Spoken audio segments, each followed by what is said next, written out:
Hello, I am Nathaniel Hawthorne. You may know me as the author of The Scarlet Letter, a novel your high school English teacher probably forced you to read. But I did not write it for your literature class. I wrote it as a warning, a blueprint, a case file from 1850 that describes your world in 2026 with uncomfortable precision. They call this presentation the 19th Century Black Mirror.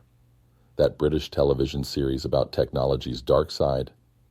I was doing that 170 years earlier with nothing but a quill pen and an inherited family curse.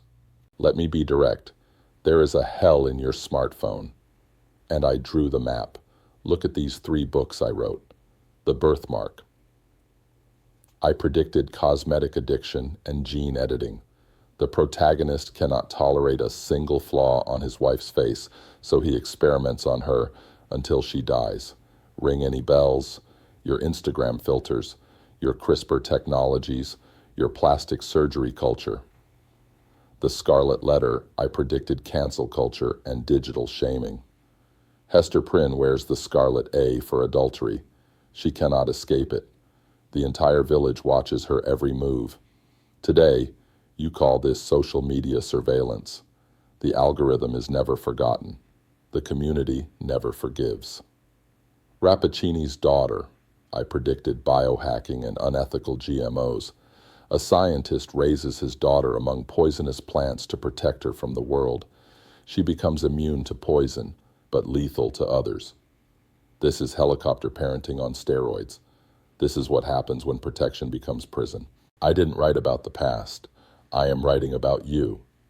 To understand how a 19th century writer predicted your algorithmic nightmare, you need to understand what I call the Hawthorne Protocol. 4 keywords that unlock everything. Keyword 1, ancestral guilt, the inescapable weight of data. I wrote about inherited sin, the crimes of your fathers that stain your DNA.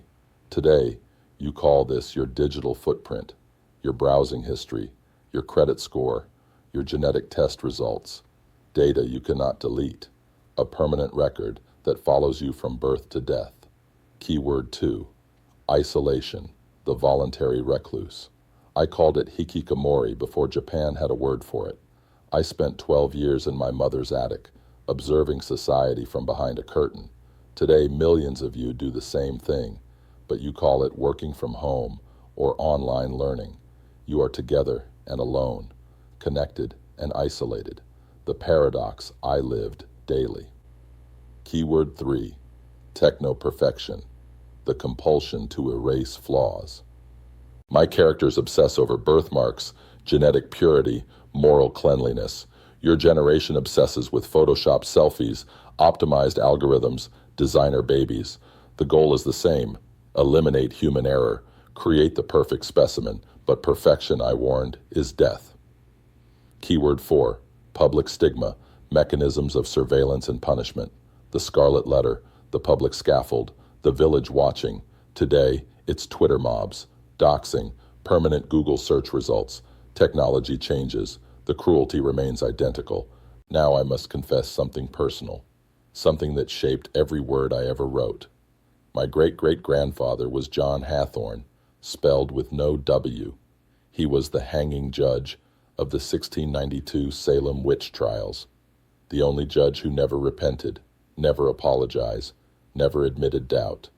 He sent innocent people to death, and as one victim stood on the gallows, she reportedly cursed him. God will give him blood to drink. This is my ancestral data, my genetic guilt, my family's corrupted bloodline. I was born in 1804, but I inherited a crime from 1692. You cannot delete the past. The blockchain of history is immutable. So in my 20s, I did something desperate, something you might recognize. I added W to my birth name. Hathorne became Hawthorne.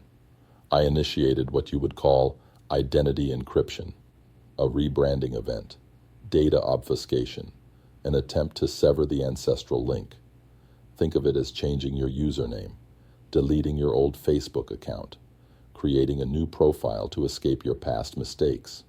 It's reputation management, account laundering, digital witness protection. But here's what I learned. You cannot escape your data. The W fooled no one. The historical record remained. The stain persisted. I spent my entire literary career writing about this futile attempt to erase your log data, your genetic identity, your family history. This brings us to the central question. Can we ever delete our data? The past is not dead. Hawthorne, my ancestor, was obsessed with the transmission of sin through blood. Today, you are obsessed with right to be forgotten versus the blockchain. Can we erase our embarrassing tweets? Can we delete our ancestral crimes? Can we rewrite our genetic code? My answer is no. We are haunted by archives we cannot burn. Every click is stored. Your DNA is sequenced. Your face is in a database. Even your deleted photos exist on some server, somewhere, forever. This is why the Scarlet Letter resonates in 2026. Hester cannot delete her A. The community will not let her forget. She wears her data on her chest, permanently visible, constantly broadcasting her past errors to the public interface. After graduating college, while my peers entered society and built careers, I did something radical. I disappeared. For 12 years, 1825 to 1837, I lived in my mother's attic in Salem, Massachusetts. I left the house only at night. I wrote stories in secret. I consumed books obsessively. I became what you would call a hermit, a recluse, a neat, a hikikomori. This wasn't depression, though there was plenty of that. This wasn't laziness.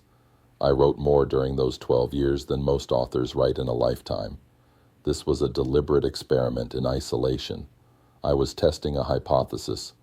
Can you understand society better from outside it? The answer is yes.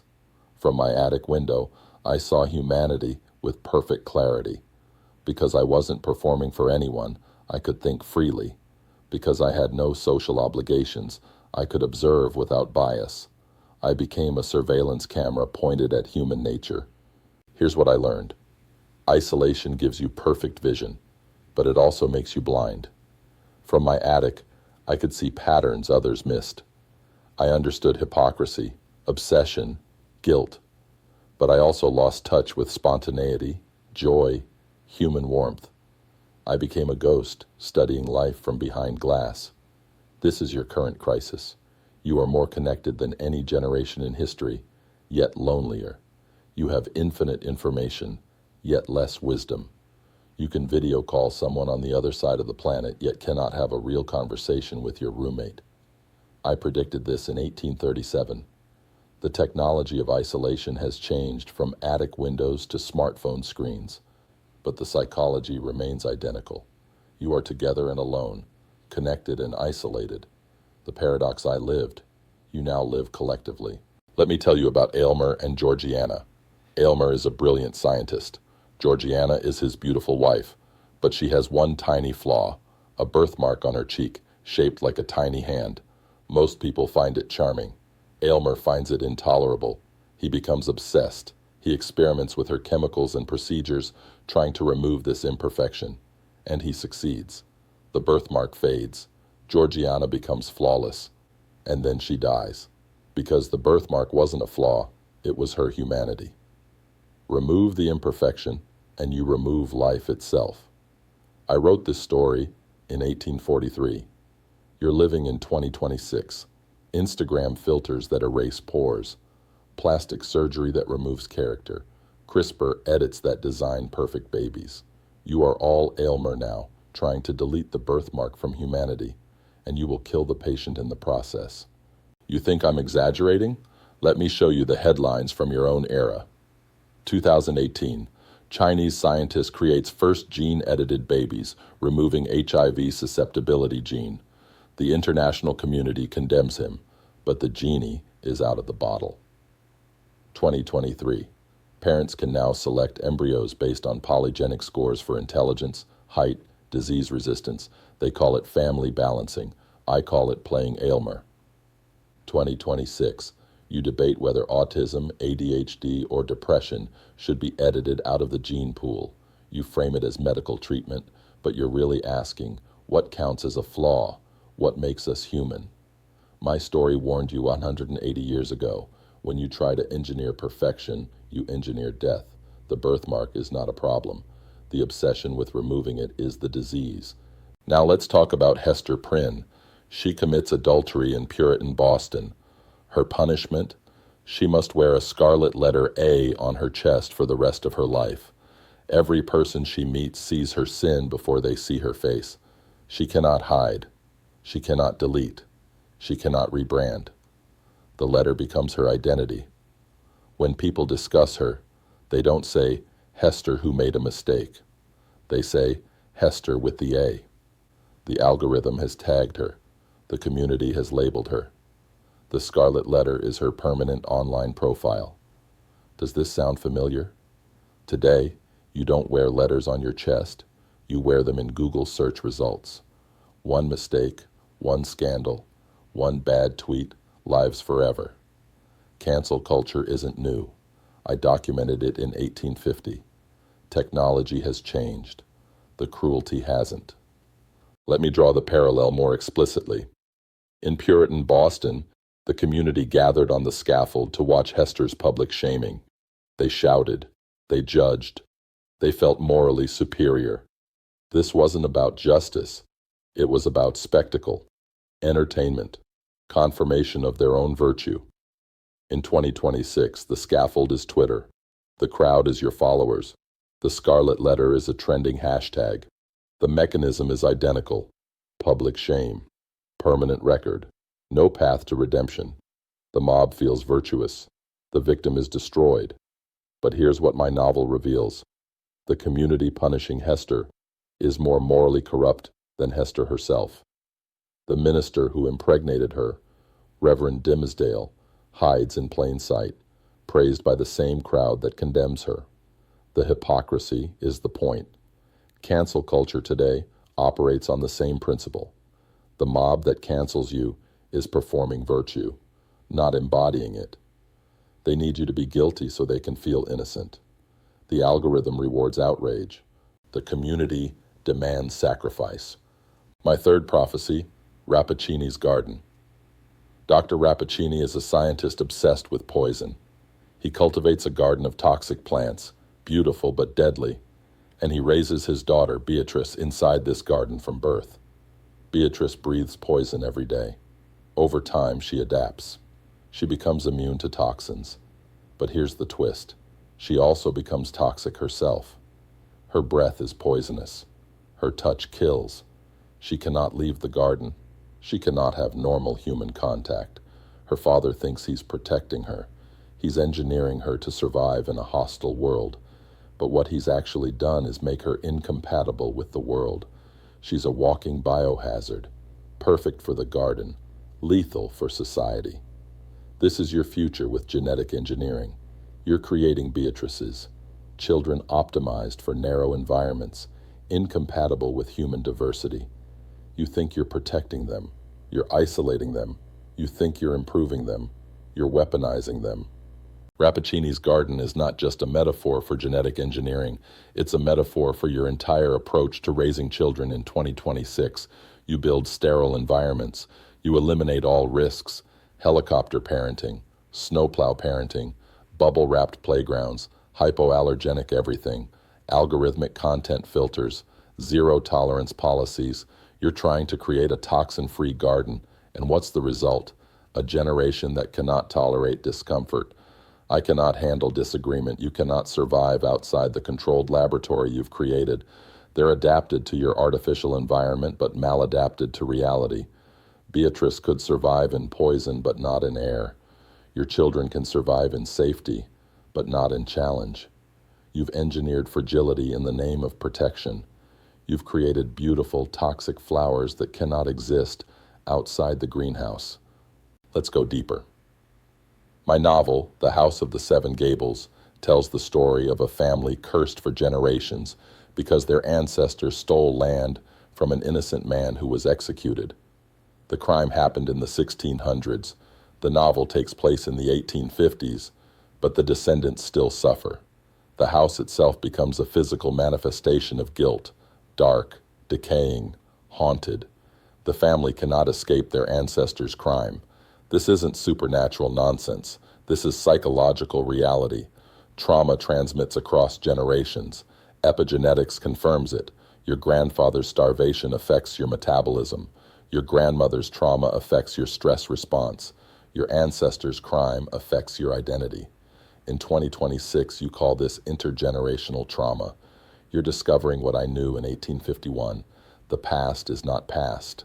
Data is inherited. Guilt is genetic. The blockchain of history cannot be edited. Here's what I understood that your culture is only now discovering. Guilt operates like a virus. It replicates across generations. It mutates to fit new hosts. It hides in your psychological immune system. You think you've defeated it, but it's just dormant, waiting for the right trigger to reactivate. My great-great-grandfather's crime infected me. I changed my name. I wrote obsessively about guilt and redemption, but I never cured it. I just documented its symptoms. The virus used me to replicate itself into novels, into culture, into your consciousness. Today, your digital footprint operates the same way. Your data never dies. It replicates. It mutates. Future AI systems will analyze your deleted tweets, your abandoned Instagram accounts, your childhood Google searches. Your descendants will inherit your data profile. The information virus is immortal. Final prophecy. The minister's black veil. Reverend Hooper, without explanation, begins wearing a black veil over his face. He never removes it, not in public, not in private, not even on his deathbed. The veil terrifies his congregation. They demand he explain. He refuses. What does the veil symbolize? Secret sin, hidden shame, the private self that we all conceal. Reverend Hooper's point is devastating. Everyone wears a veil. His is just visible. The congregation rejects this. They want transparency.